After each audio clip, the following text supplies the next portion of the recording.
আসসালামু আলাইকুম সম্মানিত ভিউয়ার্স। এই যে আজকে আমরা চলে যাচ্ছি মাছের নতুন রেসিপি নিয়ে। আপনারা দেখতে পাচ্ছেন, প্রথমে আমি কাতলা মাছকে এই কাতল মাছটিকে কড়াইয়ের মধ্যে ঢাললাম এবং এটাকে আমি হালকা ভাজি করে ফেলবো। আপনারা দেখতে থাকুন আমি কী করি। আমরা আস্তে আস্তে অনেকগুলো মাছ একসাথে ভাজি করবো, তারপরে সবগুলো মাছকে আমরা একসাথে তরকারি করে রান্না করবো। আজকে মাছের রেসিপিটা খুবই মজাদার এবং সুস্বাদু হবে। আপনারা আমার সাথে থাকুন, দেখতে থাকুন আমি কি করতে যাচ্ছি। এই যে প্রায় শেষ পর্যায়ে আর সবগুলো মাছকে আমি একসাথে ভেজে ফেললাম। আপনারা দেখতে পাচ্ছেন সবগুলো মাছকে আমি একসাথে ভেজে ফেললাম। তারপরে আমি কি করব, তারপরে আমি আস্তে আস্তে এই যে আপনি দেখতে পাচ্ছেন, প্রথমে আমি একটু হালকা তেল দিয়ে তারপরে পেঁয়াজকে নাড়া দিতে দিতে আস্তে আস্তে সবগুলা পেঁয়াজকে যখন আমি একটু লালচে ভাব করে ফেলবো, করার পরে কিন্তু আমি মাছটিকে তারপরে কিন্তু মাছকে আমি একসাথে তরকারি হিসেবে রান্না করে ফেলবো। এই যে আপনারা দেখতে পাচ্ছেন 2 চা চামচ মরিচ এবং কয়েক চা চামচ আমি হলুদ দিব। দেওয়ার পর আবার আমি 2 চা চামচ লবণ দিব। এই যে 2 চা চামচ হলুদ দিচ্ছি আমি। হলুদ দেওয়ার পর আমি 2 চা চামচ লবণ এই যে দিয়ে দিচ্ছি। তারপর আমি কি করব, তারপর আমি সবগুলোকে একসাথে মিশ্রিত করব। আমি এখন সবগুলোকে একসাথে মিশ্রিত করব। এই যে আপনারা দেখতে পাচ্ছেন আমি সবগুলোকে একসাথে মিশ্রিত করছি। তারপর আমাদের নেক্সট যে পদক্ষেপ এবং যে পর্যায়টা এটা হচ্ছে পানি দেওয়া। আপনারা দেখতে পাচ্ছেন যদি আমি পানি না দিতাম তাহলে কিন্তু সবগুলো একসাথে জমা হয়ে যেত। আমি একটুখানি হালকা পানি দিয়ে সবগুলোকে আবার ছড়িয়ে দিলাম।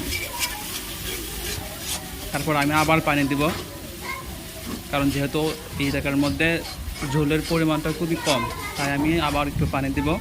পানি দিয়ে তরকারিকে একটু বাড়ানোর চেষ্টা করব। গাইস, আপনারা আমার সাথেই থাকেন এবং দেখতে থাকেন আমাদের সামনের যে মজাদার সুস্বাদু রেসিপিটা কী রূপ ধারণ করে। যে আমি আবার পানি দিতেছি, আপনারা দেখতে পাচ্ছেন।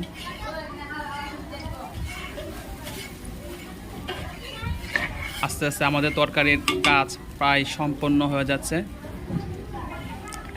এই যে প্রথমে আমি ডাললাম একটা রুই মাছকে, তারপরে সরপুঁটি। এটা সবচেয়ে বড় একটা সরপুঁটি, যা খেতে খুবই সুস্বাদু হবে। আপনারা দেখতে পাচ্ছেন আমি সবগুলো মাছকে আস্তে আস্তে এই কড়াইয়ের মধ্যে রাখবো। এইটা হচ্ছে কাতল মাছ, তারপর আবার দিলাম সরপুঁটি মাছ, তারপরে কিছু মাছের টুকরো ছিল সব ওইগুলোকে কেটে আমি একসাথে দিয়ে দিলাম এই তরকারির রেসিপির মধ্যে। আপনারা দেখতে পাচ্ছেন প্রায় সমস্ত পাত্রটা পরিপূর্ণ হয়ে গেছে মাছে। কতই না সুন্দর দেখাচ্ছে এবং লোভনীয় দেখাচ্ছে, মনে হচ্ছে যেন এক্ষুনি খেয়ে ফেলি। আপনারা দেখতে পাচ্ছেন গাইস, আমি আবার একটু পানি দিতেছি। পানি দিয়ে একদম এই কড়াইটাকে পরিপূর্ণ করব, যেন সবাই সঠিকভাবে ঝোলের পরিমাণটা নিতে পারে। এই যে আমাদের তরকারি রান্না একদম শেষ হয়ে গেছে। আমি আপনাদেরকে একটা মাছ তুলে এখন দেখাবো। আমাদের যে জনপ্রিয় কাতল মাছটা, সেই মাছটাকে এখন আমি আপনাদেরকে দেখানোর চেষ্টা করবো। এই যে আপনারা দেখতে পাচ্ছেন একদম পরিপূর্ণ হয়ে গেছে গাইস।